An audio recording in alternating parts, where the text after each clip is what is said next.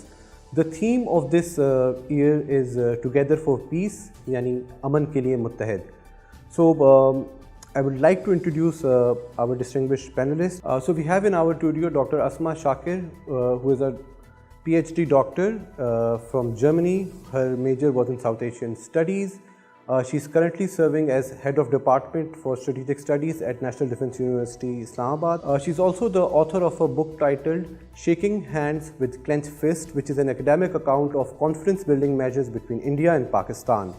We welcome Dr. Asma in our studios today. Also in our studio, we are joined today by Commodore retired Mahmoodur Rahman, who is the recipient of Sitara Imtiaz Military.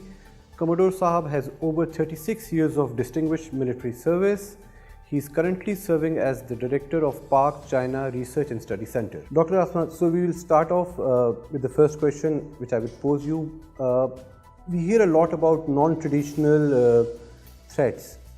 What do they mean with regard to maritime, and how can we counter these threats through mutual cooperation?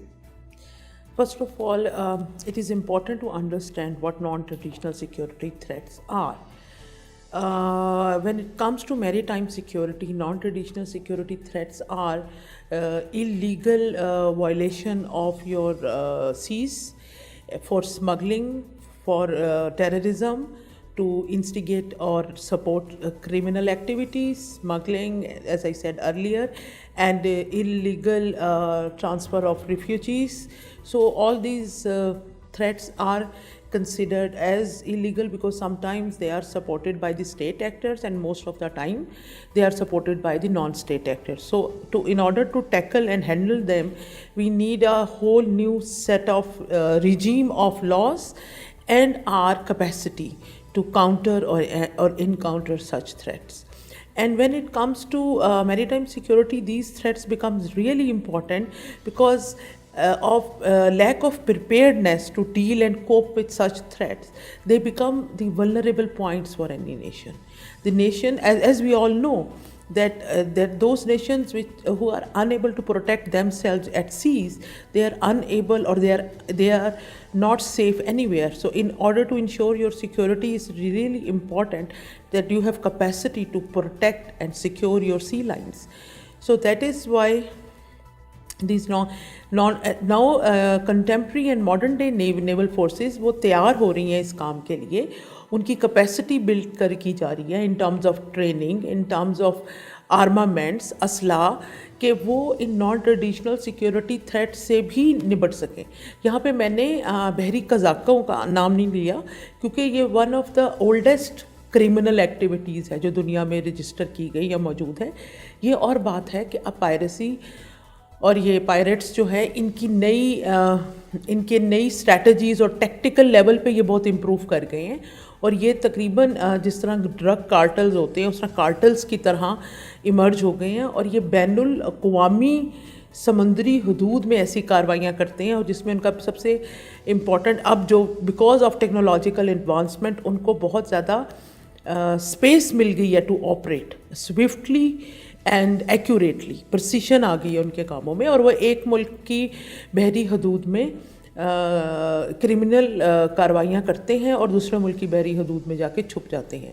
اگر ان کو پکڑنے کے لیے یہ ملک ایک دوسرے کی بحری حدود میں داخل ہوں تو انٹرنیشنل لا کی خلاف ورزی ہو جاتی ہے, اور داخل نہیں ہوتے تو یہ سیف ہیونس کریٹ ہو جاتے ہیں جہاں پہ یہ بحری قزاق جو ہے اپنی جو ہے کارروائیاں سر انجام دیتے ہیں. اور یہ ساری جو ہماری اللیگل اسمگلنگ ہے, ڈرگ ٹریڈ ہے, ٹیررزم کے مقصد سے کی جانے والی سمندری نقل و حرکت ہے, وہ تمام انہی پائریٹس اور انہی کی فیسیلیٹیشن کے ذریعے سر انجام پاتی ہے.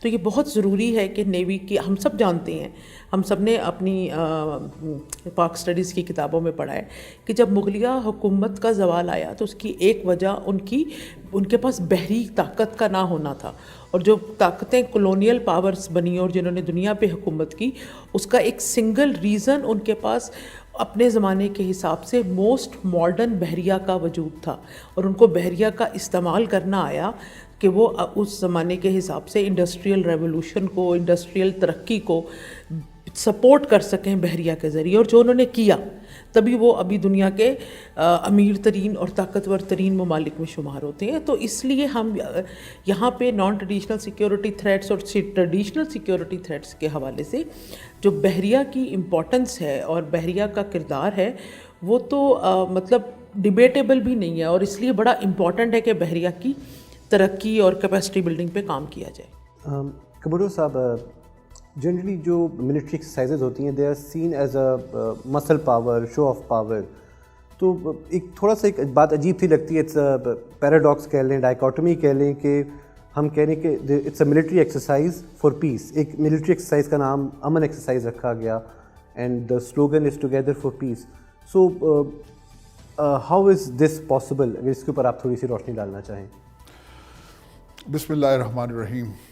عمار دیکھیں, جیسے ابھی ڈاکٹر عاصمہ صاحبہ نے بہت تفصیل سے آپ کو بتایا ہے کہ آج کل کے زمانے میں جو خطرات ہیں, the threats that emanate out at sea, وہ بہت قسم کے ہیں. پائریسی, بحری قزاقی جسے کہتے ہیں, آج کل وہ آپ نے سنا ہوگا کوئی 4 دن پہلے 5 دن پہلے غالباً ایک ترکی کے جہاز کو گبون کے ساحل پہ بحری قزاقوں نے جو ہے وہ پکڑا, اور اس کے جو کرو تھا اس کو انہوں نے یرغمال بنایا اور مارا پیٹا, بہت ساری چیزیں لے گئے. اب نیکسٹ سٹیپ ان کا ہوگا کہ وہ تاوان جو ہے نا وہ چاہیں گے, جہاز پکڑ لیتے ہیں.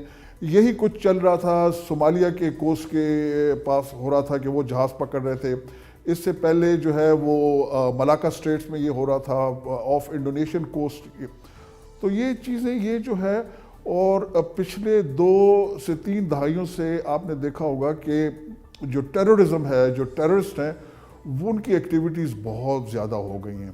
اور سمندر ایک ایسی چیز ہے کہ اس کے اوپر ایک سے دوسری جگہ شفٹ ہونا, جیسے ڈاکٹر صاحبہ نے ابھی بتایا کہ کارروائی وہ کہاں کرتے ہیں اور جا کے چھپتے کہیں پہ ہیں. اس لیے اس سے زیادہ it's very important for all of us to join hand so that these type of asymmetric threats, یہ جو ہے نان ٹریڈیشنل تھریٹس جو ہے they can be taken care of by all the regional navies. اور اس میں ان ایکسرسائزز کا مقصد بھی یہ ہے کہ ہم ایک دوسرے کو یہ بتائیں کہ ہم کیسے آپریٹ کرتے ہیں, کیونکہ مختلف زبانیں بولنے والے، ہر ایک کے پروسیجرز ڈفرینٹ ہیں، تو جب ان کے جہاز اکٹھے آ کے آپریٹ کرتے ہیں سو دے انڈرسٹینڈ کہ یہ کیا ٹرمز کنڈیشنز یوز کریں، یہ کیسے آپریٹ کر رہے ہیں، مڑنا کیسے ہے، آگے کیسے جانا ہے، رکنا کیسے ہے. تو لہٰذا یہ بہت ضروری ہے کہ ہم جو ہے وہ ایک دوسرے کو سمجھ سکیں اور اسی طرح تیاری کر سکیں. تو یہ تیاری جو ہے یہ امن کے لیے ہے، کیونکہ ان اس طرح کے خطرات جو ہیں، اس طرح کے تھریٹس کو ہم ایلیمنیٹ کریں گے تو تب ہی جو ہے ہم ایک پیسفل طریقے سے جو ہے نا رہ پائیں گے. Thank you so much commodore میں صاحب. تھوڑا سا ایڈ کرنا چاہوں گی کہ جس طرح آپ نے سوال کیا کہ جب آپ کے سوال سے مجھے لگا کہ جس طرح ایک کامن پاپولر پرسیپشن ہے کہ سیکیورٹی کا مطلب ہے کمپٹیشن، تو یہاں پہ میں یہ ضرور ایڈ کرنا چاہوں گی کہ کوآپریشن بیس سیکیورٹی بھی اتنی ہی امپورٹنٹ ہے. ابھی جتنے خطرات کا، سمندری خطرات کا ہم نے نام لیا، ان کا قلعہ کما کرنے کے لیے، ان سے ڈیل کرنے کے لیے it is extremely important that navies of different countries they should cooperate with each other instead of hostility کے پیراڈائم میں جائیں، کمپٹیشن کے پیراڈائم میں جائیں. اس سے کسی ملک کی سرحدی سمندری حدود کا تحفظ ان نان ٹریڈیشنل تھریٹس کے مقابلے پہ نہیں ہوگا. So security through cooperation is a very important phenomena which we all need to understand.